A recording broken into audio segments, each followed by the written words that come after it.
Yara naman, huwag ka na magalit. Matapos ka naming dalhin sa langit, ikaw pa tong... Ay, huwag mo nang inisin si Chong. Ako, baka mamaya seryosohin mo yung mga sinasabi mo. Sige ka. Mga demonyo kayo! Magbabayad kayo! Aba, talaga namang sumigaw ka pa. Inuubos mo talagang pasensya ko, ha? Gusto mo mamatay, ha? Eh di sige, mamatay ka na. Huwag kayong papasok sa pamamahay ko. Napakalakas ng itim na kapangyarihan na bumabalot sa inyo.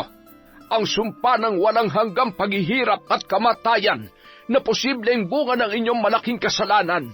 May mga tao kayong nagrabyado. Umamin kayo. Ano kayo? Mga mamamatay tao? Hindi ako tumutulong sa mga halangang kaluluwa at higit sa lahat sa mga mapanlinlang at masamang tao na biktima ng barang. Hindi kakabit ang sumpang yan ng walang malalim na dahilan. Nakikiusap kami. Tulungan niyo po kami. Wala kaming kasalanan. Hindi nga namin alam kung bakit kami nagkakaganito eh. Ang mga pako. Ano nangyayari sa mga pako? At itong ano... maawa ka. Ibalik mo sa normal ang mga ito. Napakabigat at...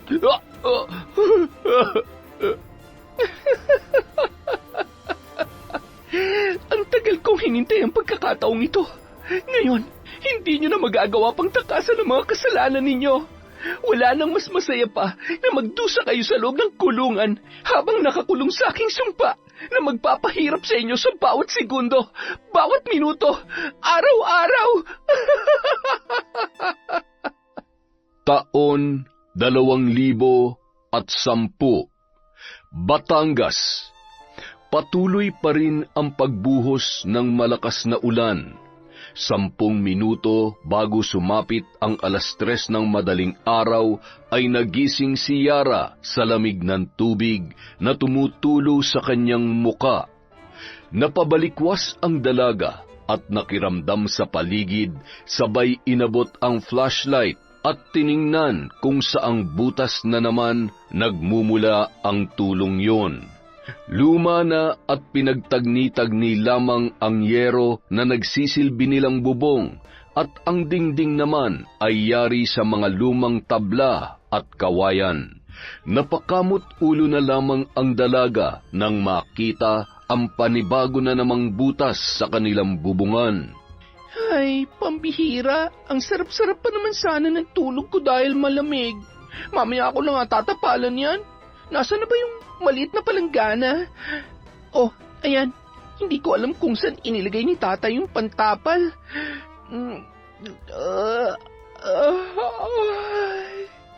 Teka, anong oras na ba? Ay, sakto lang pala, mag-aalas 3 na rin. Makapag-init na nga ng tubig. Ang sarap naman ng tulog ng tatay ko. 1, 2, 3.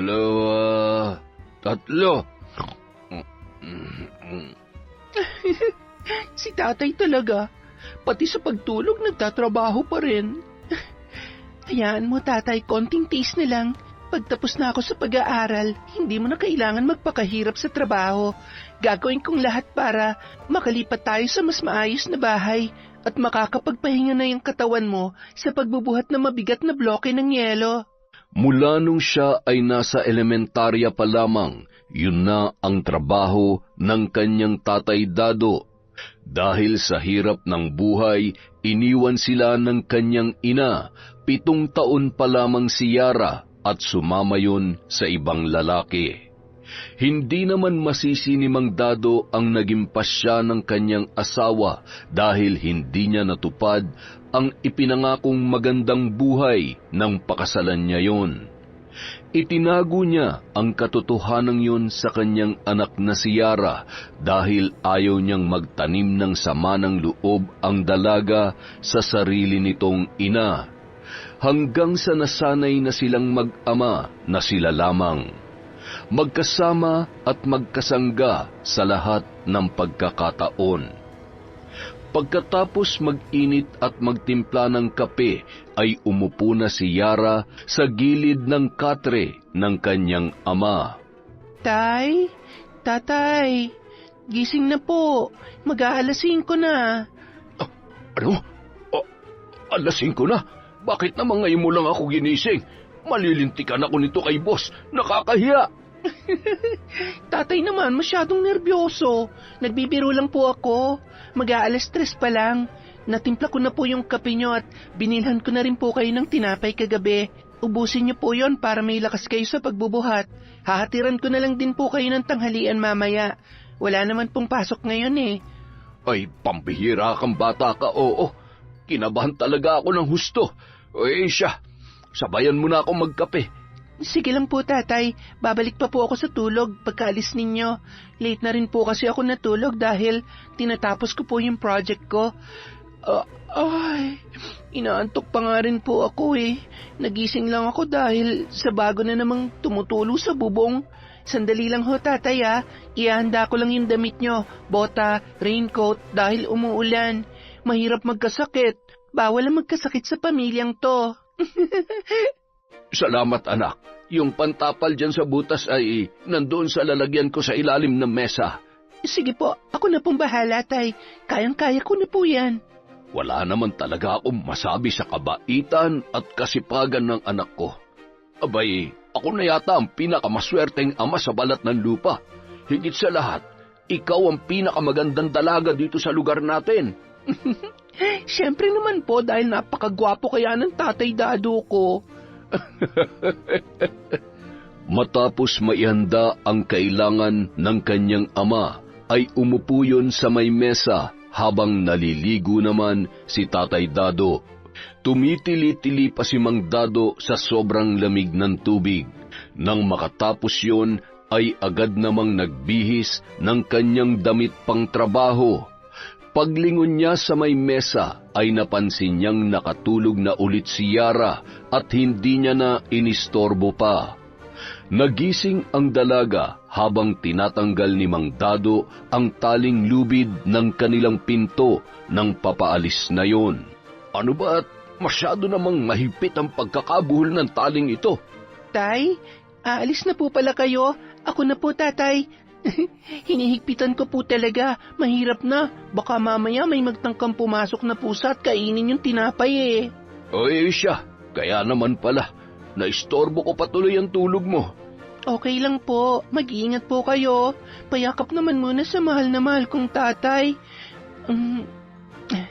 Basta pupunta lang po ako doon mamaya ha. Buti na lang, medyo humina na yung ulan. Ay, oo nga anak. Siya, aalis na si tatay. Mag-almusal ka na lang dyan ha. Kumaway-kaway pa habang tinatanaw ang kanyang ama na naglalakad papalayo. Hindi naman kalayuan sa kanilang bahay ang pinagtatrabahuhan noon. Isinara niya ulit ang pinto, ngunit hindi niya na itinali dahil malapit naman ng magliwanag. Kumuha ang dalaga ng isang unan at tumungo sa may kusina. Doon ay muling nakatulog si Yara. Samantala, nang makarating naman si Mang Dado sa pagawaan ng bloke, ay agad niyang binuksan yon. Ipinagkakatiwala na kasi sa kanya ng boss nilang si Arnel ang susi ng pagawaan at maging ng bodega kung saan nakasilid ang iba pang mga kagamitan. Napapakamot ulo naman ang matanda habang inihahanda ang mga gamit sa paghahakot ng mga bloke papunta sa sasakyang ginagamit nila na nakaparada sa may tagiliran ng bodega. Sinimulan niya na rin ang pagkakalas ng bloke ng yelo sa hulmahan nito, ngunit wala pa rin ang dalawa niyang kasamahan sa trabaho na si Asyong at si Lito. Si Asyong ay kasabayan ni Mang Dado sa pagpasok sa nasabing trabaho mula pa nang magsimula ang negosyong yon ni Arnel. Si Lito naman ay pamangkin ni Asyong na dayo sa nasabing lugar. Palipat-lipat yon sa mga kamag-anak niya kaya wala ring permanenteng trabaho. Agad naman yung natuto sa tulong ni Mang Dado. Bukod sa mabait, natural na ang pagiging matulungin ng matandang lalaki kahit paminsan ay istrikto yon pagdating sa trabaho. Siya kasi ang lubos na inaasahan at pinagkakatiwalaan ng kanilang amo mula sa paggawa at pagde-deliver ng mga bloke ng yelo sa palengke. Siya rin ang humahawak ng pera at ireremit naman niya sa hapon bago siya umuwi sa kanilang bahay kung hindi nagagawi sa pagawaan si Arnel. Nung mga oras na yun, nag-uumpisa na sa pagkakalas ng bloke si Mang Dado. Nasa mahigit 50 bloke ang nade-deliver nila sa palengke araw-araw. Abat, napasarap yata ang tulog ni Asyong at Lito. Mangangalahati na ako rito ay hindi pa rin sila dumarating. Mukhang namimihasa na itong mga kasamahan ko. Ay, magandang umaga, Mang Dado. Ang aga nyo naman yata ngayon. Anong maaga alas 4 na. Sadyang huli lang kayong dumating. Kayo na maghakot nito papunta sa truck at nang makapag-deliver na tayo. Lito, mukhang inaantok ka pa. Alalayan mo yan si Asyong para walang mabitak na bloke ng yelo. Sige Relax lang, Mang Dado. Matatapos din to. Nagpatuloy sa pagkakalas ng bloke si Mang Dado at ang dalawa naman ay ikinakarga na sa truck na ginagamit nila sa pagde-deliver sa palengke. Gamit ang sliding board na yari sa kahoy ay mabilis namang naikakarga at baba ang mga bloke ng yelo. Buisit na matandang yan, napakayabang kong umasta. Akala mo naman ay siyang amo natin. Sinabi mo pa, tiyo, napipikon na nga ako eh. Konting-konti na lang, papatulang ko na yan eh. Abay, kalmahan mo lang. Baka naman mawalan tayo ng trabaho niyan. Alam mo namang sanggang dikit niyan si Boss Arnel. May oras din sa atin yan. Pasasaan ba't bibigay rin ng katawan niyan? Tumatanda na rin naman eh. Pagdating ng araw, ako nang pagkakatiwalaan ni Boss o di kaya ikaw. Kaya kapag nandyan si Boss, magpakitang gilas ka na. Tsaka sakyan lang natin si Tanda para hindi makahalata. Ayan, dahan-dahan Lito ha. Nagdadabog ka yata eh. Abay, huwag naman sanang sasama ang loob nyo kapag sinisita ko kayo. Ang akin lang naman ay pantay-pantay ang pinapasahod sa atin, kaya dapat ay pantay-pantay din ang trabaho natin. Isa pa, napapadalas na kasi ang... Pasensya na ho, Mang Dado. Hayaan nyo, mula bukas ay aagahan na namin. Nakakahiya naman ho sa inyo. Naparami lang ho ng inom kagabi, kaya... Ay, siya, sige na. Ako'y hindi naman galit. Ilan na lang ba ang kulang? Binibilang nyo ba? 5 na lang ho, tapos lalarga na ho tayo. Agad na itinulak ni Lito ang kariton papunta sa truck at tinapik naman ni Asyong ang balikat ni Mang Dado. Mang Dado, pasensya na sa pamangkin ko ha. Bata pa kasi kaya minsan ay may pagkamakitid ang... Alam mo na, dumaan rin naman tayo sa ganyang edad. Medyo madamdamin at... Hayaan mo na. Tara na at nang makalarga na tayo. Si Asyong ang inutusan ni Mang Dado na magmaneho ng truck papunta sa palengke. Namamanhid pa kasi ang kamay ng matanda sa lamig at nangalay din ang braso nito dahil sa matinding lamig sa pagkakalas ng mga bloke. Nang makarating ang mga yun sa palengke ay kanya-kanya na silang baba at tulak ng kariton na kanilang ginagamit sa pagde-deliver sa mga nagtitinda ng karne, isda at iba pa sa palengke. Kanya-kanya naman ng abot ng bayad ang kanilang mga customer. Pagkatapos ay ireremit naman nila yon kay Mang Dado. Lito, naitabi mo na ba yung bayad sa palabis nating 5 bloke? Ayos na ho, Chong. May pambili na naman ho tayo ng alak at pulutan. Hoy, ano yan ha? Kayong dalawa, ginugulangan nyo na naman si Mang Dado. Aba, maawa naman kayo sa matanda. Aling baby naman. Baby, hinaan mo naman at baka may makarinig sa'yo. Hayaan mo't bukas ay may palabis kang 1 bloke sa amin. Nako, wag na. Idadamay nyo pa ako sa kalokohan nyo. Siya, lumayas na nga kayong dalawa at baka malasin pa mga paninda ko dahil sa pinaggagawa nyo. Ay sus, masasayang huyang beauty nyo kapag palagi kayo nagsusungit at nakakunot ang noo. Kaya nga pinapalayas ko na kayo at kapag ganyan naman ang mukha na makikita ko, hay ewan. Grabe ka naman, Aling Baby. Masyado ka namang namemersonal. Ay, tara na nga dito.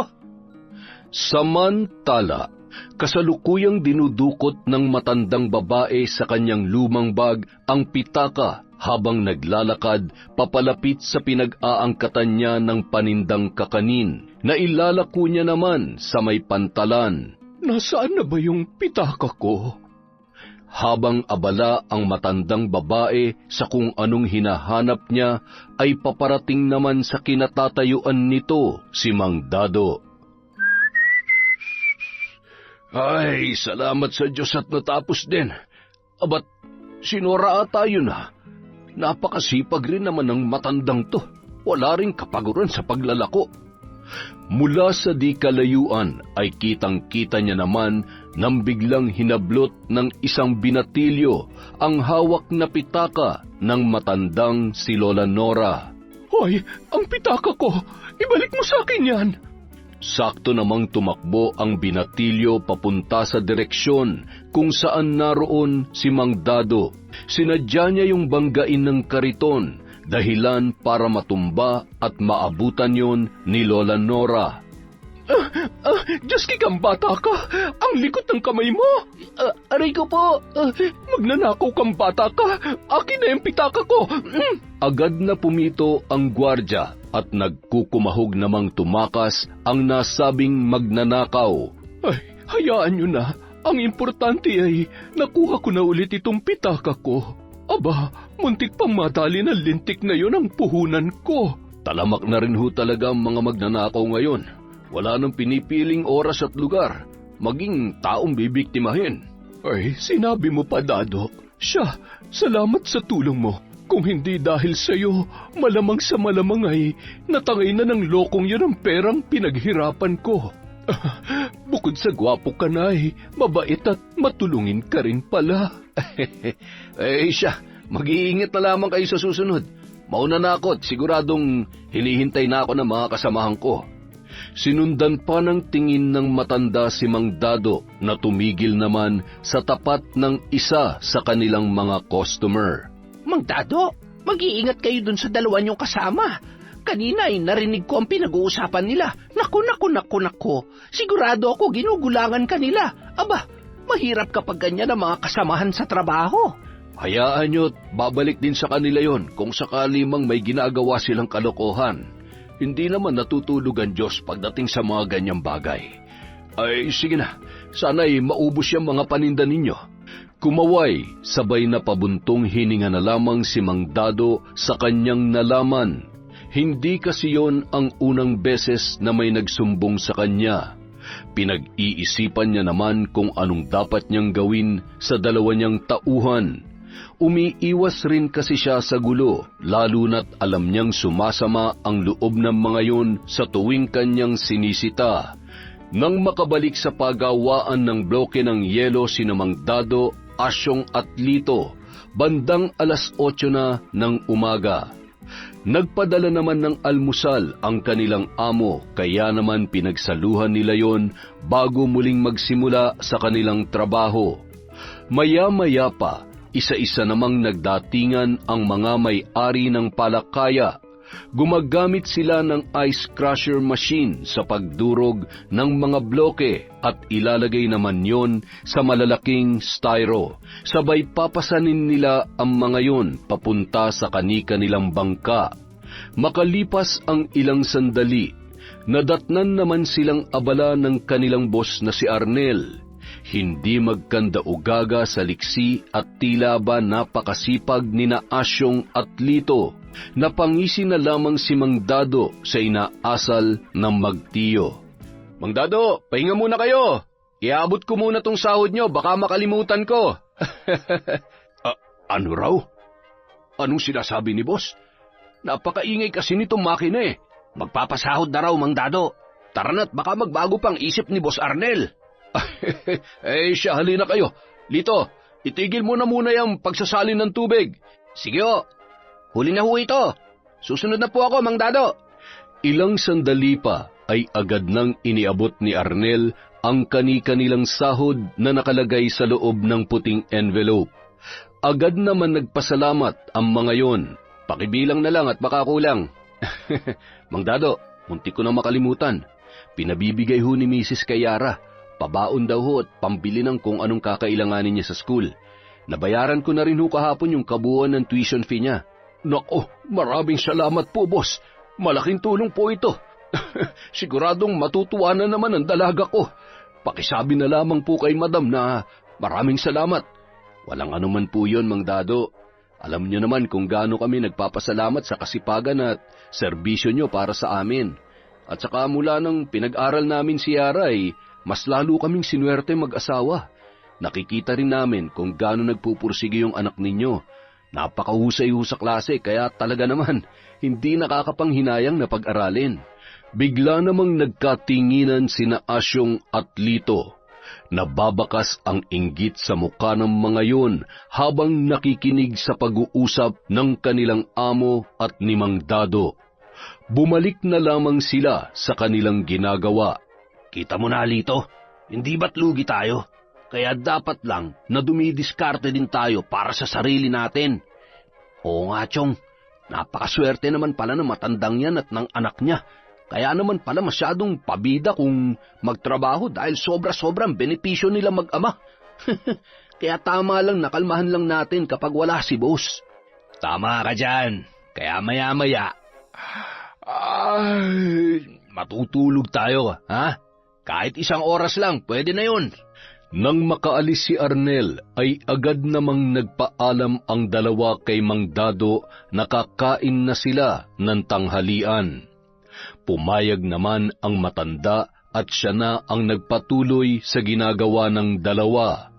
Matapos kumain sa malapit na karinderya, ay agad na pumasok ang mga yon sa truck. Salamat sa Diyos! Grabe, busog na busog ako!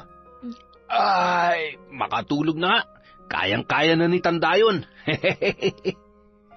Bandang 12:00 ng tanghali ay pakanta-kantang naglalakad si Yara papunta sa kanyang tatay Dado. Bitbit niya ang tanghalian ng kanyang ama na siya mismo ang nagluto. Napakunot noon naman siya nang masilip sa loob ng truck sina Asyong at Lito na tulog na tulog. Aba, ayos ah. Tapos na ba sila sa trabaho? Siguradong dinuduga na naman ng mga ton tatay ko. Teka lang, babalikan ko kayo. Nagpatuloy sa paglalakad ang dalaga. Rinig na rinig niya ang pagbuhos ng tubig sa malalaking hulmahan ng bloke ng yelo at ang paghila ng mga bakal kapag isisilid na yon sa lalagyan. Napakasalbahe talaga ng mga yon. Mag-isa niyong pinagtatrabaho ang tatay ko. Mamaya kayo sa akin. Tatay! Tay! Yuhu! Nandito na po ako. Kain po muna kayo. Anak, sandali lang. Kanina ka pa ba dyan? Kararating ko lang po, tatay. Bakit ho? Mag-isa lang kayo dito. Nasaan yung mga kasama nyo? Sina Asyong at Lito. Kumain ng tanghalian. Siguro'y umuwi sa bahay nila. Kanina pang 11:00 yon. 12:00 na hindi pa rin nakakabalik. Nako, siguro po ay tinutunaw pa yung kinain nila. O baka naman po, nalunok na nila yung kutsara, kaya... Ikaw talaga. Hayaan mo na. Kayang-kaya ko naman to. Tapos naman ng dagsa ng mga customer. Mamaya ulit yan, mga 3:00. Sus, kaya nasasanay sila ng ganyan kasi hinahayaan nyo eh. Tay, kapag hindi mo sila sinita, mamimihasa ang mga yan. Maawa naman kayo sa sarili ninyo. Ayaw ko naman na nasusobrahan kayo sa pagod.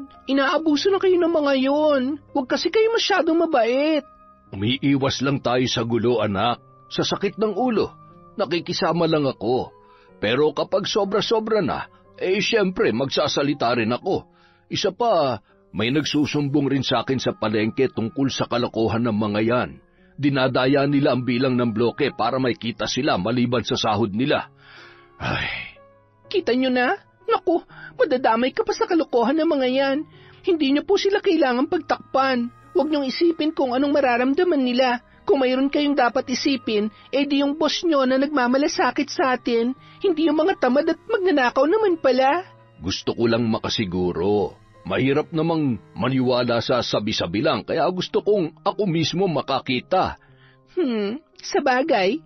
Sige na po, kumain na kayo. Masarap yan, Tay, at paborito nyo yan. Ito po pala, Suman. Merienda nyo maya-maya. Binigay ho sa akin yan ni Lola Nora kanina. Aba, talaga namang nagkakasundo kayo ng matandang yun, ha? Opo, mabait po kaya siya. Tapos, naikwento niya nga po sa akin na tinulungan niyo siya kanina. Tay, pakiramdam ko. Yara, anak, pakainin mo muna ako bago mo ituloy ang sasabihin mo. Ay, nakong batan to baka masuka pa ako dyan. Sige po, kain na po muna kayo. Magpapahangin lang po ako sa labas at didiligin ko po yung mga halaman sa may tapat ng bodega. Nandun po ba yung hose ng tubig? Oo, anak. Pero alanganin namang magdilig ng halaman at tanghaling tapat. Baka mamatay naman yung mga halaman sa gagawin mo. Hindi po yan. Alam ko na. Maglilinis na lang po ako dun sa tapat ng bodega. Medyo makalat. May walis din po doon, diba?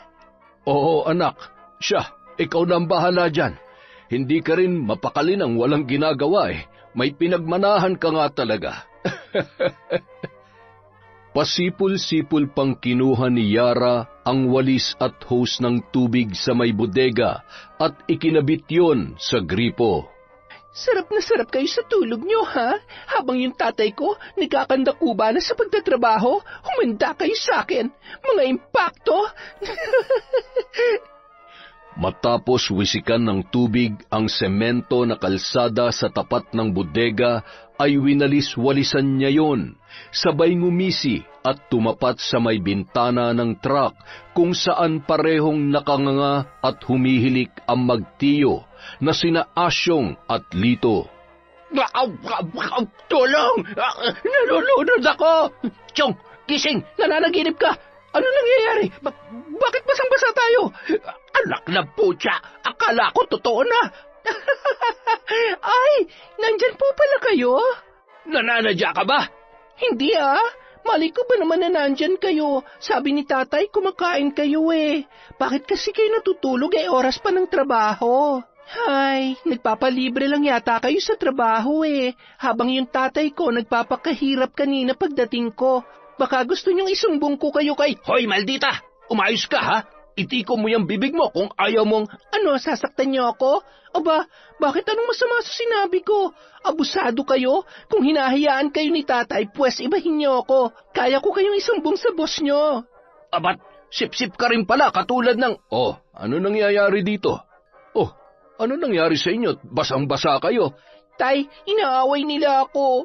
Hindi ko naman sinasadya mabasa sila. Tay, alam niyo po ba na... Yara, huwag ka na magalit. Nagulat lang kasi si Chong, kaya... Mang Dado, kararating lang po namin. Nagpahinga lang po kami dito saglit. Hay, mga sinungaling. Hay nako, tatay, tapos ka na po bang kumain? Oo, tapos na anak. Kunin mo na yun at umuwi ka na. Nakataas na naman yung kilay mo, Napabuntong hininga na lamang si Yara at inirapan sina Asyong at Lito matapos makuha ang baunan na pinagkainan ng kanyang ama ay nagpaalam na yon sa kanyang tatay. Tay, magpahinga ka rin muna bago magtrabaho ha. Yung iba nga nakatulog na't humihilik pa kahit oras pa ng trabaho. Bye, Tay. Ingat kayo sa mga katrabaho nyo. Sa trabaho nyo pala. Napailing-iling na lamang si Asyong na nagpipigil ng inis sa dalaga. Ay, pagpasensyahan nyo ng anak ko. Ganyan lang yung magsalita pero mabait naman yan. Sinasabi niya lamang kung ano ang totoo at kung ano nakikita niya. Okay lang Mang Dado. Kapag nagsusungit ay lalong gumaganda yung anak ninyo. Si Chong kapag nagagalit ay umayos ka, uupakan kita dyan. Tama na yan. Balik na sa trabaho at mukhang napasarap nga ang tulog ninyo. Hindi naman na nakaimik pa ang dalawa, sabay napakamot na lamang sa kanilang mga ulo. Nang sumunod na araw, naging mas mahigpit si Mang Dado at hindi iwinawaglit ang tingin sa magtiyo. Sinabihan niya rin na siya na muna ang maniningil sa mga customer nila sa palengke. Masyadong mahigpit ngayon si Dado Nakakabwisit. Doble ingat na lang tayo, Chong. Ako nang sasaglit dun sa sukay natin. Matapos maningil ni Mang Dado, ay napansin niya naman si Lito na nagmamadaling pumunta sa may dulong parte ng mga nagtitinda ng isda. Sinundan niya yon at sumabay siya sa dumadagsang mga tao. Ayos! Salamat, boss! Sa susunod ulit! Akma nang ilalagay nun ang 500 sa kanyang bulsa nang biglang hawakan ni Mang Dado ang kanyang kamay. Mang Dado? Totoo palang sumbong sa akin ang mga suki natin dito. Ay, kailan nyo pa ginagawa to? Pasensya na, Mang Dado. Napag-utusan lamang po ako ni Chong. Paano kayo pagkakatiwalaan kung ganyan kayo? Napakabait ng amo natin tapos gumagawa kayo ng kalokohan. Tara na. Mang Dado, ako na hong nakikiusap sa inyo. Huwag niyo sana kaming isusumbong. Alam niyo naman ho kung gaano ka-importante sa amin ang trabahong ito. Umiling-iling at ngumisi lamang si Mang Dado, sabay tinapik sa balikat si Lito. Mababakas sa muka ng matanda ang pagkadismaya sa mga kasamahan niya sa trabaho. Halos buong maghapon ay hindi umiimik si Mang Dado. Hindi rin sila kinakausap at hindi rin sila minamanduhan sa kung ano ang mga dapat nilang gawin, katulad ng nakagawian nito para masigurong maayos at mapapabilis ang kanilang trabaho. Habang naglalakad pa uwi pagkatapos ng trabaho ay agad namang sumagi sa isip ni Asyong si Mang Dado. Ano mang problema ni Dado?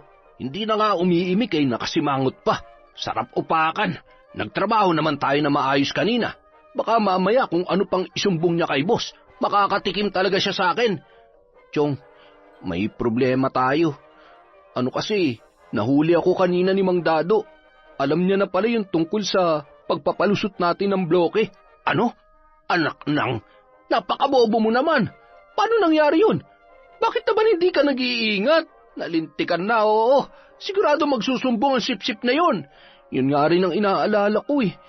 Ay, baka bukas wala na tayong trabaho. Subukan niya lang. Talaga namang makakatikim siya sa akin at siguradong may kalalagyan ng pagiging sip-sip niya. Kapag ako napuno, idadamay ko pati anak niya eh. Huwag naman, Chong. Tsaka, kasalanan naman talaga natin eh. Anong kasalanan? Dumidiskarte lang naman tayo. Masyado lang siyang pakialamero. Kung hindi lang naman siya bida-bida, ako dapat ang pinagkakatiwalaan ni Boss Arnel eh. Mas malakas at mas magaling naman ako sa matandang yon, no? Samantala, matapos namang iabot ni Mang Dado ang perang kinita nila ng araw na yon, ay napabuntong hininga ang matanda. May problema po ba, Mang Dado? Boss, ayaw ko sanang sabihin ito sa inyo, kaya lamang ay nakukonsensya po talaga ako. At hindi na rin po kasi tama. Mukhang nagiging abusado na sina Asyong at Lito. Inilahad ni Mang Dado ang mga kalokohan ng dalawa, dahilan para magalit ang amo nilang si Arnel. Napakaraming matino na pwede nating ipalit sa kanila. Kung sinabi nyo ng mas maaga yan ay di sana. Siniguro ko lang po muna, boss. Mahirap namang basta na lamang ako magsusumbong sa inyo dahil sa sabi-sabi ng ibang tao. Boss, makikiusap po sana ako. Baka pwedeng wag nyo naman silang tanggalan ng trabaho. Humanap lang po kayo ng bagong kasama ko sa pagde-deliver doon sa palengke. Baka ho kasi, alam nyo na, nag-iingat lang ho ako at ayaw ko namang sumama ang loob nila sa akin kung sakaling huwag kayong mag-alala, Mang Dado. Salamat at ipinaalam nyo sa akin ang bagay na ito. Ako na pong bahala. Sige na ho, umuwi na ho kayo at siguradong hinihintay na kayo ni Yara. Kinabukasan, nagulat na lamang sina Asyong at Lito nang pagdating nila ay nandoon ang kanilang amo. Ganitong oras pala kayo pumapasok? Hindi naman ho, boss. Nagkataon lang ho dahil... Sige na, magtrabaho na kayo. Sayang ang oras. Siya nga pala, may mga baguhang papasok bukas. Sila muna ang kasama ni Mang Dado sa pagde-deliver. At ako naman ang pipirmi at magbabantay dito. Gusto ko na rin mag-focus dito dahil mukhang napapabayaan ko na yata kayo dito eh. Tumangutango na lamang sina Asyong at Lito. Nababakas ang kaba sa muka ng magtiyuhin. Nababatid din nila na nagsumbong si Mang Dado sa natuklasan nito. Buong araw nasa tamang oras at maayos na nagtrabaho ang dalawa, ngunit hindi sila nag-iimikan man lamang. Hayop ka talaga, tanda. Humanda ka sa akin. Masyadong matabil yan dila mo. Panira ka ng diskarte. Maghintay ka lang at susurpresahin kita. Nagkamali ka ng binangga. Nang sumunod na mga araw, napirmi na sina Asyong at Lito sa pagkakalas ng mga bloke at paghahakot sa truck. Pagkatapos ay sila rin ang nagsasalin ng tubig sa mga hulmahan. Yung dalawang baguhan ang naging kasakasama ni Mang Dado. Bagamat mabait si Mang Dado at masunuri naman ang mga bago niyang kasama, ay mabilis din yung natuto at nakasundo ng matanda sa pagde-deliver sa palengke. Pagkatapos mag-deliver ay umuuwi na agad ang mga yon at maghahanap naman ng ibang pag-e-ekstrahan. Makalipas ang 1 buwan, paunti-unti nang nagiging mas madali at mas magaan ang trabaho. Tila nakalimot na rin ang lahat sa kanya-kanyang init ng ulo, hanggang sa sumapit ang kaarawan ni Mang Dado. Umaga pa lamang ay nagpabili na ang boss nila ng 1 kahon ng alak at nangakong magbibigay ng lechon manok na pulutan. Ayos, Mang Dado. Mahal na mahal ka talaga ni boss. Natatakam na kami ni Lito sa lechon manok mamaya. Mukhang gagapang ho tayo pa uwi nito ah. Aba, ako'y kontrolado na sa pag-inom, kaya ako nang bahala sa kwento mamaya. Isa pa, magagalit ang anak ko. Hindi ho yun. Kaarawan nyo naman. Siguradong mabait rin ho yung anak ninyo. Ano ibig mong sabihin? Mabait naman talaga si Yara at... Ay, yun nga ho ibig kong sabihin, kaya hindi ka pagagalitan nun. Kami na hong bahalang magpaliwanag sa kanya mamaya. Di ba, Lito? Ay, nako. Hindi nyo madadaan sa paliwanag yung anak ko. At saka, ayaw niya ng lasenggo. Takot yun sa laseng dahil mula nang maliit pa siya, ay hindi naman talaga siya sanay na may umiinom sa bahay. At matagal naman na talaga akong hindi nakikipag-inuman. Lalo na nung nabubuhay pa ang misis ko. Eh siya, tapusin na natin ang trabaho at nang mamaya ay makapag-happy-happy na tayo. Oo naman, sisiguruhin namin yan, Mang Dado. Happy-happy tayo mamaya. Para naman hindi mo makalimutan ang kaarawan mong ito. Kinagabihan. Ay, nasan kaya si tatay? Anong oras na Wala pa rin siya. Malamig na tong pansit na niluto ko. Ay, hindi kaya... baka nga umiinom sila. Naku, baka malasing yun. Buti pa, susunduin ko na. Habang naglalakad si Yara, ay natanawan yon ni Lito na noon ay umiihi sa may tagiliran ng bodega. Nagmamadali yung umihi pagkatapos ngumisi habang kinakawayan ang paparating na dalaga. Susunduin mo ng tatay mo, no? Malamang, alangan naman ikaw. Tay, tatay. Tatay naman eh. Hoy, Yara, ikaw naman. Birthday naman ng tatay mo, pagbigyan mo na. Anak, uuwi rin ako maya-maya. Huwag kang mag-alala, hindi ako magpapakalasing. Sige na, umuwi ka na't may pasok ka pa bukas. Huwag mong alalahanin si tatay, kaya kong sarili ko. Sigurado kayo, tay? Ay, siya, sige, uuwi na ako. Huwag ka masyadong magpapagabi, kung hindi, babalikan kita dito. Ay, huwag na makulit. Huwag na ring lalabas at delikado. Baka mamaya ay may makasalubong ka pang luko-luko dyan. Ay, luko-luko? Yun na nga eh. Paano kung hindi mag-aalala ang mga... Ay, uuwi na nga lang ako. Baka kung ano na naman ang masabi ko. Basta tay, ingat kayo ha. Huwag niyong lalasingin ng tatay ko ha.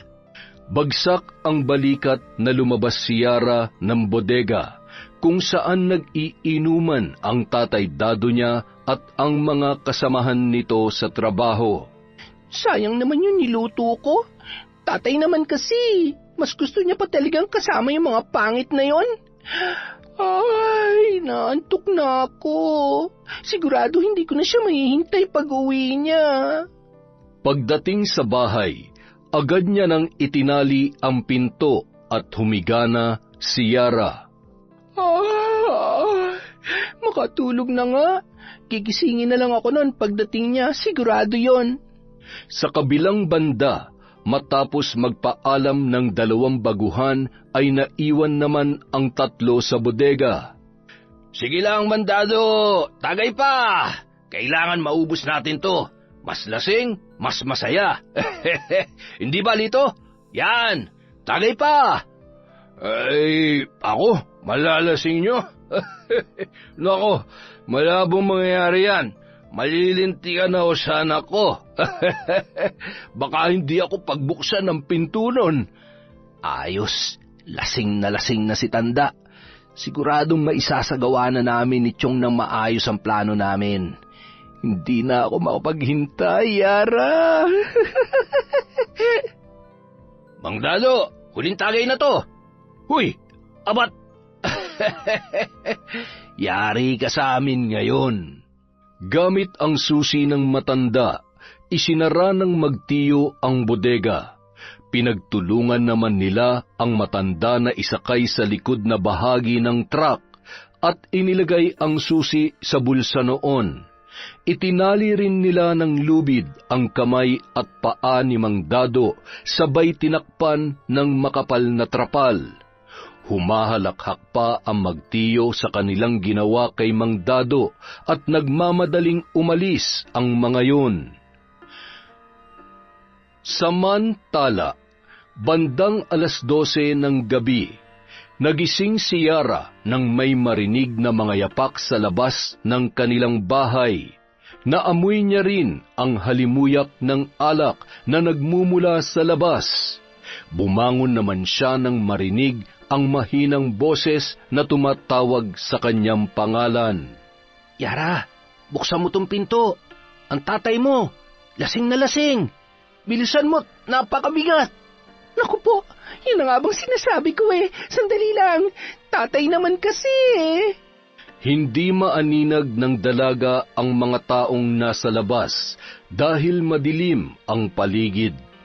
Agad niyang tinanggal ang tali ng pinto dahil gamay na gamay niya na yun.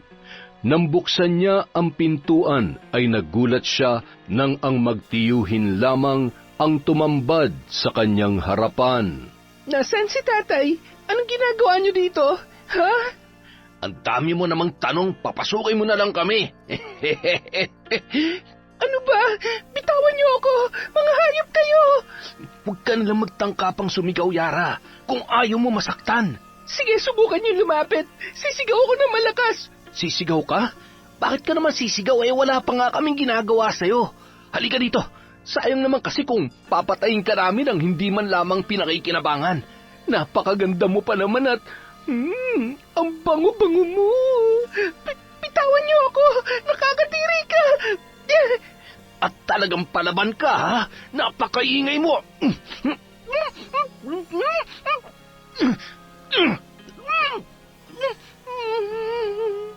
Kasabay ng pagtulo ng luha ng dalaga ay ang pagsigaw niya sa kanyang isipan. Habang walang awa siyang pinagsasamantalahan nina Asyong at Lito, pilit siyang humihingi ng saklolo sa kanyang tatay na nung mga oras na yon ay hindi pa rin nagigising sa labis na kalasingan. Matapos pagsawaan ng dalawa ang dalaga na noon ay wala ng saplot, nang hihina at tila ba gusto na lamang matapos ang kanyang buhay nung mga oras na yon, dala ng pandidiri at awa sa kanyang sarili.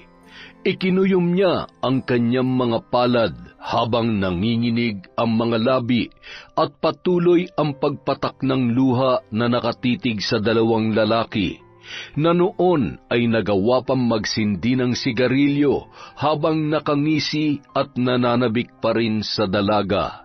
Ano? May gusto ka bang sabihin? Bakit hindi ka makapagsalita ngayon? Nasaan na yung tapang mo, ha? Patayin niyo na ako! Patayin niyo na lang ako!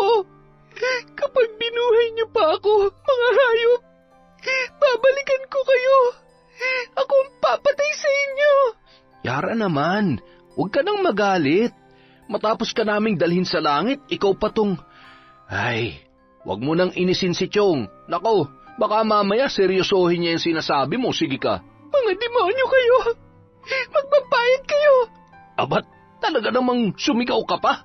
Inuubos mo talagang pasensya ko, ha? Gusto mong mamatay, ha? Eh di sige, mamatay ka na. Huwag kang mag-alala, susunod rin ang tatay mo sa pangalawang buhay dahil sa labis na lungkot ng iyong pagkamatay. Chong, tama na yan. Tara na. Lintik, baka matuluyan pa yan. Anong gagawin natin dyan? Kapag nabuhay pang malditang to, siguradong ikakanta tayo nito. Kaya mabuti pa. Sakto. May laman ba yung drum na yan? Meron, Chong. Umalis na tayo. Tama na yan. Tumakas na tayo. Baka mamaya nagising na si Tanda o baka may makakita pa sa atin. Tanga, huwag kang anduwag. Tulungan mo akong buhatin to. Bilis! Ipinasok nila si Yara sa drum na kulay asul na puno ng tubig, at pagkatapos ay nagmadali ng tumakbo ang mga yun, lalo na nang makitang nangisay na ang paa ng dalaga. Naiwan ng mga yon ang kanilang damit pantaas na nasa higaan pa ni Yara. Nang gabi ring yun, nakahanda na ang mga bag ng magtiyo. Kinuha nila yon at nakahanda ng bumiyahe para takasan ang kanilang ginawa. Asyong? Lito? Saan kayo pupunta? Bakit nagmamadali kayo? Saan ba kayo galing, ha? Teka, iiwan mo ako? Iiwan mo na kami ng mga bata? Wala kang karapatan ng pigilan ako. Napapagod na akong magbanat ng buto para sa mga batang hindi ko naman kadugo. Buhayin mo yung mga anak mo mag-isa. Halika na, Lito. Asyong, sandali! Huwag mo naman gawin sa akin to! Asyong! Samantala, Kailangan kong makalabas dito. Diyos ko, tulungan niyo po ako. Hindi nila maaaring takasan ang ginawa nila sa akin. pilit iginagalaw ni Yara ang kanyang katawan hanggang sa matumba ang drum na kanyang kinalalagyan. Gumapang yon ng dahan-dahan hanggang sa mailabas niya ang kanyang ulo sa loob ng drum at nakahinga na ng maluwag. Mga hayop, pagbabayaran yung ginawa niyo sa akin. Magbabayad kayo. Nung mga sandaling yon ay siya rin namang pagkagising ni Mang Dado. Wala siyang makitang liwanag at naliligo na rin siya sa pawis. Hindi ako makahinga na maayos. Nasaan ako? Bakit nakatali ang mga kamay at paa ko? Sino may kagagawan nito? Mukhang napagtripan ata ako ng mga lukulukong yun ah. Tulong! Tulungan niyo ako! Nung mga oras na yon, wala namang dumaraang tao, kaya pilit namang iginagalaw ng matanda ang kanyang katawan hanggang sa siya ay makabangon na. Isa namang binatilyo ang dumaan noon at natanawan niya mula sa malayo. Tinawag niya yon at tinulungan si Mang Dado na kalagan ng tali ang kanyang kamay at paa. Sino pong may gawa nito sa inyo? Malamang sa malamang yung mga lukulukong kasamahan ko. Sila naman ang huli kong kasama eh. Nako, anong oras na ba? Sigurado nag-aalala na ang anak ko. Siya, salamat sa tulong mo, iho. Kailangan ko munang umuwi sa bahay. Wala talagang magawang tama tong sina Asyong at Lito, oo. Ay, kaawaan nawa kayo ng Diyos sa mga pinagagagawa ninyo. Habang naglalakad si Mang Dado, ay may 3 kalalakihan na tumatakbo papalapit sa kanya at natatanawan niya rin ang iba pang mga tao na nasa tapat ng kanilang bahay. Mang Dado, buti na lang ho, umuwi na kayo. Bilisan niyo na ho dahil ano ba nangyayari? Bakit nagkakagulo sa tapat ng bahay? Si Yara ho. Ano nangyari sa anak ko? Napatakbo habang nanginginig ang buong katawan dahil sa takot na nararamdaman niya nung mga sandaling yon. Nadatnan niya ang ilang mga kababaihan sa loob ng bahay na siyang nag-aasikaso kay Yara. Ang tanging nakapulupot sa katawan ng dalaga ay ang kumot nito. Basa at magulo ang buhok. Nanginginig pa rin sa lamig at takot. Mababakas sa muka at braso ang mga pasa at sugat na nagpapatunay ng matinding pinagdaanan. Sino may gawa nito? Yara, anak, magsalita ka. Sino may gawa sa iyo nito? Tay, bakit ngayon ka lang? Pinagsamantalahan nila ako, Tay. Sinong gumahasa sa iyo? Patawarin mo ko, anak. Patawarin mo si tatay. Papatayin ko kung sino man na may gawa nito sa iyo.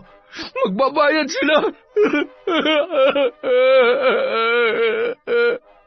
Nang mabaling ang tingin ni Mang Dado sa mga damit na nasa katre ng kanyang anak, ay mas lalong nandilim ang kanyang paningin sa galit. Kinuha no ng itak at tumungo sa bahay ni na Asyong. Sumama naman ang ilan pang kalalakihan at mga tanod ng barangay na tinawag ng kapitbahay na unang nakasaksi sa kalagayan ng dalaga nang napadaan yon at gumagapang palabas si Yara para humingi ng saklolo. Nang makarating si Mang Dado sa tapat ng bahay ay galit na galit at pinagtataga noon ang bakod at mga halaman habang sumisigaw at pinapalabas sina Asyong at Lito. Lumabas kayo! Mga hayop kayo! Hindi na kayo naawa sa anak ko! Papatayin ko kayo! Asyong! Lito! Lumabas kayo dyan at harapin niyo ako! Mang Dado, ano po? Ay! Maawa ho kayo! Kumalma ho kayo! Ano po bang nangyayari? Nasaan sina Asyong at Lito? Ilabas mo ang demonyo mong kinakasama at ang pamangkin niya. Kailangan nilang pagbayaran ng ginawa nila kay Yara. Mga wala silang puso para gahasain ang anak ko. Palabasin mo sila! Palabasin mo sila! Mang Dado, patawarin niyo ho ako. Kahit halugugin niyo po ang buong kabahayan ay hindi niyo po sila makikita. Kagabi pa po sila umalis. Hindi ko po alam kung bakit. Ang sabi niya lang po sa akin ay napapagod na siya sa pagtatrabaho para sa mga anak ko. Hindi ko po alam ang ginawa nila sa anak ninyo. Huwag niyo po akong sasaktan alang-alang sa mga anak ko, Mang Dado. Nakikiusap po ako. Hindi nila maaaring takasan ang ginawa nila. Saan sila pumunta? Saan? Pakiusap, sabihin mo ang totoo. Napahagulhol na lamang ang babae at paulit-ulit na sinasabi na hindi niya alam kung nasaan sina Asyong at Lito. Makalipas ang 1 buwan. Huwag kayong mag-alala, Mang Dado. Pasasaan ba't mahahanap din ng kapulisan ng mga hayop na yon? At kapag nangyari yon, nasisiguro ko na hindi na sila makakalabas pa ng bilangguan. Pinapangako ko yan sa inyo. Salamat ho sa tulong nyo, lalo na sa anak ko. Wala naman ho akong pambayad sa therapy para mabilis siyang makarecover sa mga nangyari. Kaya salamat po talaga, boss. Ay, may mga pagkakataon na gusto kong sisihin ang sarili ko sa nangyari. Kung nakinig lamang ako sa anak ko nung gabing yon, baka sakaling... Sa nangyari, siguradong plinano nila ang lahat. Iba talagang takbo ng utak ng mga yon at nagkamali tayo na pinagkatiwalaan natin sila, Mang Dado. Huwag niyo sisihin ang sarili niyo. Hindi niyo ginusto ang nangyari. Ang mahalaga, hindi tayo tumitigil na mabigyan ng hustisya ang ginawa nila kay Yara. Makakaasa kayo na hanggang sa dulo ng laban niyo para kay Yara, sasamahan namin kayo. Nandito lang kami mag-asawa para sa inyo. Hindi namin kayo pababayaan. Hindi naman mapigilang maluha ni Mang Dado, lalo na nang yakapin yun ni Arnel. Sa tagal ng pinagsamahan ng dalawa ay itinuring niya na ang matanda na parabang sarili niyang ama. Hindi lamang yon, napamahal na rin ng husto si Yara sa kanilang mag-asawa. Sa kabilang banda, sigurado ka bang hindi tayo mananagot sa tatay mo nito? Baka naman isumpa ako nun kapag nalaman niya na ako ang pasimuno sa lahat ng ito. Naku, mahirap na. Ayaw ko namang ma-turn off ang crush ko sa akin. Baka mamaya ay hindi niya natanggapin ang suman at bibingka na ipinabibigay ko sa iyo sa kanya. Huwag po kayong mag-alala. Ilalakad ko pa po kayo kay tatay, basta tulungan niyo lang po ako na maging mahusay na mambabarang. Alam niyo po, kahit mahuli pa sila ng pulis at makulong, hindi pa rin sapat yun para pagbayaran nilang ginawa nila sa akin. Pati pangarap ko pinatay nila. Dinumihan nila ang pagkababae ko. Alam niyo ba kung ano nang tingin sa akin ng mga tao? Ng mga kaklase ko? Diskrasyada, marumi. Yung iba sa halip na kaawaan ako, ayun, ako pang sinisisi. Bakit ang bilis nilang manghusga? Hindi nga nila alam kung anong pinagdadaanan ko eh. Pakiramdam ko ang dumi-dumi ko. Hindi ko alam kung babalik pa ba sa normal ang buhay ko. Huwag ka na lamang makinig sa mga sinasabi nila. Alam mo kasi yung mga taong walang alam sa totoong nangyari ay siya pang may ganang pumutak. Alam mo ang mahalaga? Makabangon ka at magpalakas ka, Yara. Kapag makapangyarihan ka na, hindi mo na sila poproblemahin kapag hindi mo na kaya ang mga pinaggagawa at pinagsasasabi nila. Patikimin mo ng malupit na barang, ng madala, at magising sila sa katotohanan na walang magandang maidudulot ang pagiging pakialamero sa buhay. Naiintindihan kita, Yara. Dahil katulad mo, bago ko natutunan ang pambabarang ay naging biktima rin ako ng mapagsamantalang kalalakihan. Matapos may kwento ni Lola Nora ang masalimuot niyang nakaraan sa probinsya na kanyang pinagmulan, ay agad naman nang inihanda ng matandang babae ang mga kagamitan sa pambabarang, kasama ang damit na naiwan nina Asyong at Lito. Makakatulong yun upang mabilis na maikabit ang sumpa sa tao na nais nilang parusahan o patawan ng kamatayan. Natandaan mo ba ang lahat ng sinabi ko sa iyo? Kailangan magkasundo ang isip, ang galit sa puso, at ang itim na kapangyarihan upang maging mas mabisa ang bawat sumpang iyong bibitawan, Yara. Tanggalin mo ang pag-aalinlangan at ang kakaunting awa na iyong nararamdaman. Huwag ka mag-alala. Habang suot mo ang binigay ko sa iyong kwintas, ay mananatili kang ligtas sa sumpambalik ng pakikipag-anib sa kapangyarihan. Kapag tapos na ang ating misyon, itatapon natin yan sa dagat kasabay ng pagpapalaya mo sa iyong sarili mula sa galit at masalimuot na nakaraan. Sige na, simulan mo na ang ritual. Nandito lamang ako, makikinig at mananatili mong gabay. Kaya mo yan, Yara. Nakaramdam ng tuwa ang matanda habang pinagmamasdan ang dalaga. Hindi siya makapaniwala kung gaano kabilis natutunan ni Yara ang mga bagay na kanyang itinuro. Ramdam niya ang malakas na kapangyarihan na noon ay unti-unti nang umaanib sa dalaga habang binibitawan ang mabibigat na sumpa para sa mga taong nagkasala sa kanya. Kasing init ng nagbabagang impyerno ang mararamdaman ninyo.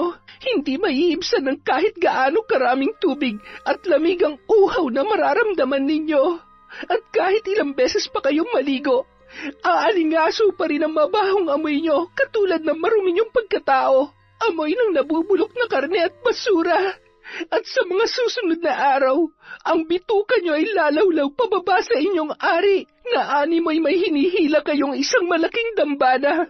Ang mga paa nyo mawawalan ng lakas para hindi nyo na magawang tumakas. Mga paa na mapupuno ng sugat at nakakadiring malalaking kulugo. Malalim na sugat na papamahayan ng bangaw at iba't ibang insekto. Hinding-hindi na kayo patutulugin ng konsensya nyo mula sa araw na ito hanggang sa bumalik kayo at mapagbayaran ang mga kasalanan ninyo. Matapos maisagawa ang ritual, ay agad nang nagpaalam si Yara kay Lola Nora. Masayang-masaya siya nung mga sandaling yun habang sumasagi sa isip niya ang paghihirap na ipapatikim sa mga nanggahasa sa kanya.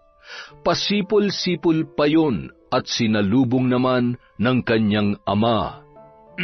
Anak, mukhang napapadalas ang pagdalaw mo kay Nora. Ano bang ginagawa mo roon? Nagkukwentuhan lang po kami, Tay. Huwag po kayong mag-alala. Mabuting tao po siya. Kapag kausap ko siya, gumagaan ang pakiramdam ko at nararanasan ko yung parang merong ina. Ang dami ko pong natututunan kay Lola Nora. Alam niyo po ba na katulad ko, naging biktima rin siya ng mga masasamang loob? Halika na, Tay. Matulog na po tayo. May pasok pa ho kayo bukas, kaya wag na po kayong magpuyat. Dapat hindi nyo na ako hinintay pa. Paano ako makakatulog kung wala ka pa dito sa bahay? Pagkatapos ng mga nangyari, ewan ko ba, kapag nawawala ka sa paningin ko, hindi na ako mapalagay. Tatay, mula ngayon wala na kayong dapat ipag-alala. Kayang-kaya ko ng protektahan ng sarili ko. Wala nang makakapanakit sa akin. Ay, makatulog na nga. Good night, Tatay. Ano bang ibig niyang sabihin? Bakit parang mayroong kakaiba sa anak ko? Hindi ko alam kung dapat ba akong matuwa o kabahan sa inaasal niya. Hindi kaya... Samantala, 3:00 ng madaling araw, nagising si Lito dahil sa sobrang init ng kanyang katawan. Para siyang inaapoy ng lagnat at sinabayan pa yon ng pananakit ng kanyang katawan. Kinuha niya ang tuwalya at akmasa ng papasok sa banyo nang bigla namang napamura si Asyong na noon ay naliligo. Anak ng teteng, paliligo ka rin ba? Oo, napakainit, Chong. Para akong inaapoy ng lagnat at masakit ang katawan ko. Tsaka, sandali nga, iinom nga muna ako. Nanunuyo na rin ang lalamunan ko. Madadali pa yata ako ng trangkaso eh. Pambihira naman buhay natin to. Paubos na ang pera natin. Wala tayong mapasukan na trabaho dahil hinahanapan tayo ng lintik na NBI clearance na yan. Hindi nga natin masabi ang totoong pangalan natin dito eh. Kumuha pa kaya ng mga requirements na hinihingi nila? Masyadong mahigpit. Hindi na makataasan ng sahod. Ay, paano na tayo ngayon? Madadali pa tayo ng sakit. Mukhang mamamalimos na tayo nito. Wala tayong pambayad sa upa sa boarding house na to. Ay, anong gagawin natin, Chong? Hindi naman tayo pwedeng bumalik sa Batangas. Sigurado mahuhuli tayo. Ayaw ko makulong. Bahala na. Mabuti pa magnakaw na lang tayo. Ang dami-daming pag-alagalang snatcher dyan. Basta magdoble ingat na lamang tayo. Chong, bilisan mo na. Kailangan ko na talaga maligo. Mamamatay ako sa init na nararamdaman ko. Hindi na nakatiis pa si Lito at pumasok na rin sa banyo sabay sunod-sunod na nagbuhos ng tubig. Pagkatapos maligo, ilang minuto lamang ang lilipas ay babalik na naman ang init na kanilang nararamdaman. Ngunit kahit anong init ay hindi naman sila pinagpapawisan. Ano ba nangyayari sa atin? Hindi kaya pinabarang na tayo ni Dado? Wala namang ganun. Hindi naman ako naniniwala sa mga barang-barang na yan. Baka sadyang maalinsangan lang ang panahon. Buti pa itulog na lang natin to, Chong. Ilang sandali lamang mula nang sila ay makaidlip. Nagising na si Lito dahil sa panginginig ni Asyong habang humihingi ng tulong. Agad namang tumayo ang binata at hinawakan ang kanyang tiyuhin sa muka. Nagulat si Asyong nang diinan nun ang pagkakahawak, sabay nanlilisik ang mga mata noon na ngumisi. Hayop ka! Yan! Dapat lang yan sa'yo! Mamatay ka na! Mamatay ka na! Bitawan mo ako! Nababaliw ka na ba? Nababaliw? Hinding-hindi ko makakalimutan ang ginawa mo sa akin. Kaya halika dito! Walang kasing lakas na hinila nun ang nanghihina at lamig na si Asyong at dinala yon sa banyo. Hinawakan niya sa ulo si Asyong at paulit-ulit na inilulublob ang ulo sa isang malaking timba na punong-puno ng tubig.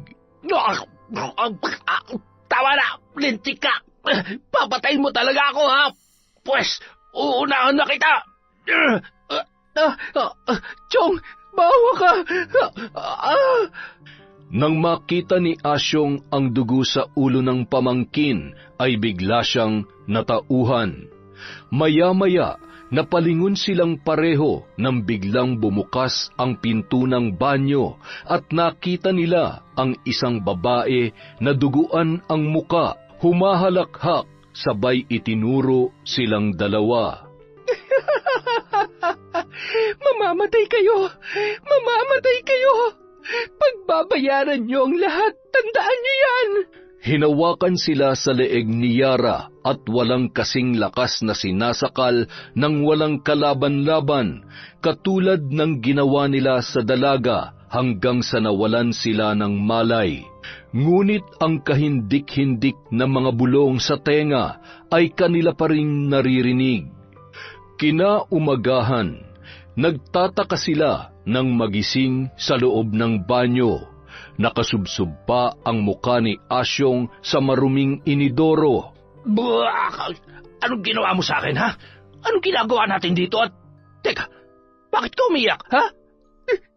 Chong, nakita mo ba siya? Sabihin mo, nakita mo rin siya, hindi ba? Buhay pa siya. Buhay pa si Yara at papatayin niya tayo. Tama ka. Papatayin niya tayo. Pero bago niya magawa yun, kailangan natin gumawa ng paraan. Mukhang tama ang hinala ko dito. Binabarang tayo. Alam ko dahil minsan nang napaglaruan ng mga hayop na mambabarang ang tatay ko noon. Paano? Saan tayo maghanap ng albularyo sa lawak nito, Maynila? Isa pa, wala na nga tayong pera, di ba? Kailangan natin umuwi ng Batangas. Doon may kakilala kong albularyo na makakatulong sa atin. Kailangan matanggal ang barang na ikilabit sa atin, kung hindi, pareho tayong mamamatay. Ibang gumanti ang mga mambabarang. Ibig sabihin, si Yara, mambabarang? Hindi ko alam at hindi na importante pa kung siya nga o kung may inutusan siya.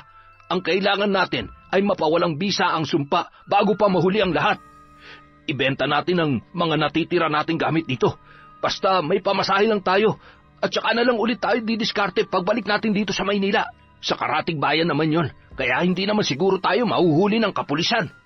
Kinahapunan, matapos maibenta ang ilan nilang kagamitan para sa kanilang pamasahe at makabayad sa renta sa kanilang pansamantalang tirahan, ay bumiyahe na sina Asyong at Lito, papunta sa lugar ng albularyo na natitiyak nilang makakatulong sa kanila.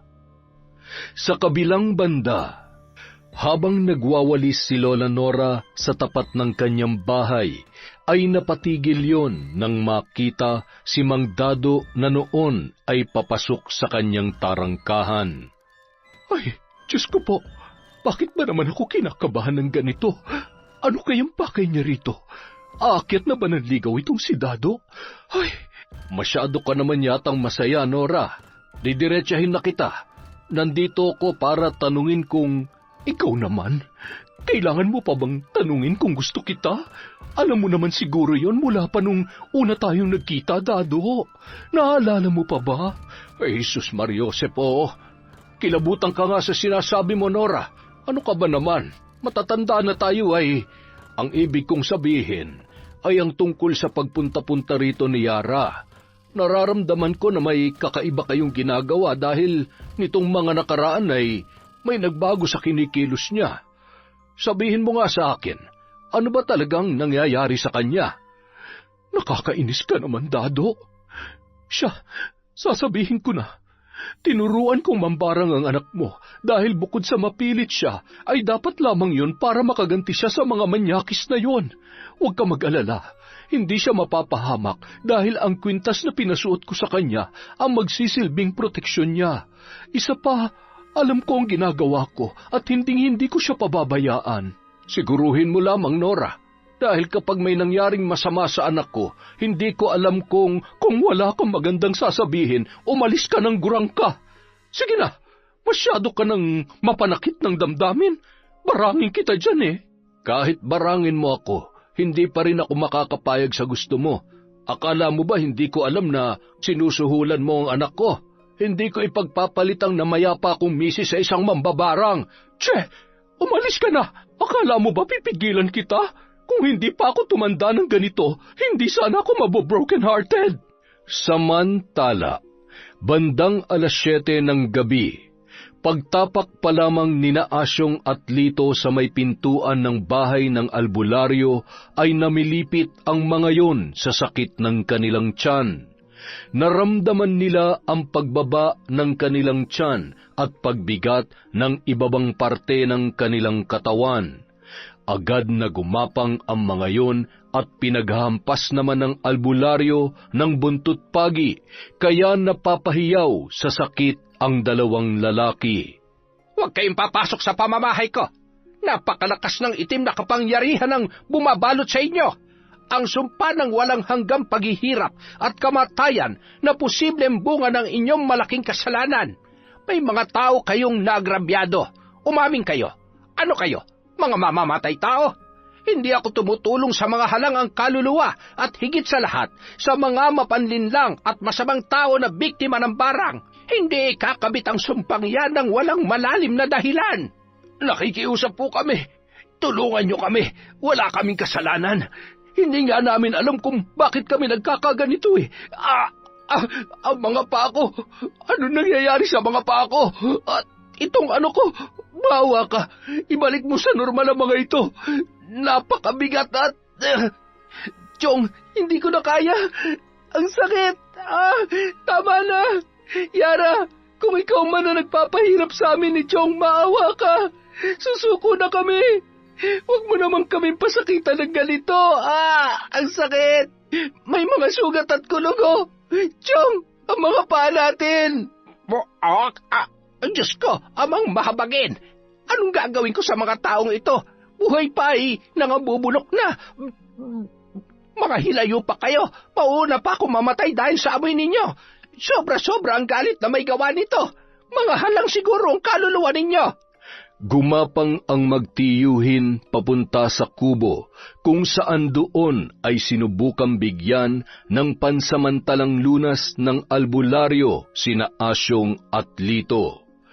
Habang natutulog ang dalawang lalaki, ay isang ritual ang isinasagawa ng albularyo upang makipag-ugnayan sa mambabarang na si Yara. Kinaumagahan. Hoy! Magsigising kayo! Ay, Diyos ko! Ang mga sugat nyo sa paa! Tingnan nyo! Punong-puno ng itlog ng langaw! Yung mga bunganga nyo, nagkabitak-bitak na yan na parang naipit na mga galamay ng alimasag. Ay, inumin nyo itong kape at sa tingin ko maya-maya matatapos na ang problema ninyo. Alam nyo kasi sa totoo lang, ang gamot dyan ay ang itama nyo o pagbayaran ng ginawa nyong kasalanan. Kaso ang hilig ninyong tumakas sa katotohanan, kaya ayan. Ano bang ibig mo sabihin? Alam mo, kagabi ka pa Kung di mo kami kayang gamutin, dapat sinabi mo na. Hindi yung dinadaan-daan mo pa kami sa paganyan-ganyan. Ilang ulit ko bang sasabihin sa iyo na hindi kami masamang tao? Hindi mo ba nakikita ang kalagayan namin? Kami ang biktima rito. Sige, patunayan mo yan. Maya-maya, nagkahulan ang mga aso, sabay pumasok ang ilang kapulisan at pinusasan sina Asyong at Lito, na noon ay tila ba umigsi ang dila, hindi man lamang pumalag at nagsalita para ipagtanggol ang kanilang sarili. Samantala, ang tagal kong hinintay ang pagkakataong ito. Ngayon, hindi nyo na magagawa pang takasan ang mga kasalanan ninyo. Wala nang masasaya pa na magdusa kayo sa loob ng kulungan habang nakakulong sa aking sumpa na magpapahirap sa inyo sa bawat segundo, minuto, araw-araw. Ay, ang sarap sa pakiramdam. Makalipas ang isang araw. May bisita kayo. Mang Dado, patawad po. Patawarin niyo po kami. Kayo lang po ang makakatulong sa amin. Mambabarang ho ang anak ninyo. Siya ang dahilan kung bakit nagkakaganito kami. At bakit ko naman kayo tutulungan, ha? Pagkatapos ng ginawa niyo sa anak ko, kaawaan ko kayo? Kung hindi ko lang pinipigilan ang sarili ko at kung hindi masamang pumatay ng tao, gustong-gusto ko na kayong saktan at patayin. Pinagkatiwalaan ko kayo, mga traidor. Magdusa kayo dito sa kulungan. At yang mga nangyayari sa inyo, karma nyo yan. Hinding-hindi na mabubura ang sumpa na ikinabit sa inyo, katulad ng mga masasama niyong ugali na hindi na kayang ituwid ng mga rehas na ito. Dado, hayop ka! Palabasin mo ako dito! Ayaw ko pa mamatay! Dado, kapag ako nakalabas dito, babalikan ko kayo ng anak mo, mambabarang! Tandaan mo yan! Saksakan ng sama ang ugali mo! Nabubulok ka na't lahat! Masyado ka pa rin matapang! Kinagabihan, nadatnan ni Mang Dado si Lola Nora na nagluluto ng hapunan. Masayang-masaya si Yara ng mga sandaling yon. Mga ngiti na minsan lamang makita ng kanyang ama.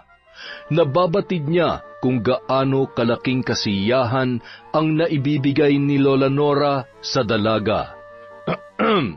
Mukhang masarap yung niluluto niyo ah. Ang bango. Matagal pa ba yan? Malapit na ho, Tay. Kakain na ho tayo. Nanay Nora, dito na ho kayo kumain, ha? Nako, hindi na. Uuwi na pati ako, iha. Pasensya ka na. Alam mo naman, ayaw ko namang masira ang gabi ng tatay mo. Mukhang pagod pa naman. Tama si Yara. Nandito ka na rin naman. Dito ka na lamang kumain. Siya nga pala. Tungkol sa mga sinabi ko nung nakaraan, pasensya ka na. Kalimutan mo na sana yon. Huwag ka na sanang magtampo. Nanay Nora, narinig niyo naman po, di ba? Sabi ko sa iyo Siya, maupo na po kayo at maghahain na ako. Tatay, kumusta ho ang lakad niyo? Ayos naman anak. Para akong nabunutan ng tinik na makita sila sa loob ng kulungan. At maliban sa mukhang malubha na nga ang kalagayan nila, doble talaga ang kabayaran sa ginawa nila sa'yo. Anong doble? Kulang pa nga yun. Mga taong hindi marunong tumanggap na pagkakamali. Tatakas at tatakas sa kanilang kasalanan.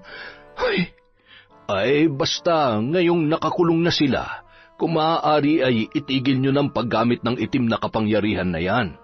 Kapag naiisip ko kinikilabutan ako. Mas maigi nang mamuhay tayo ng normal.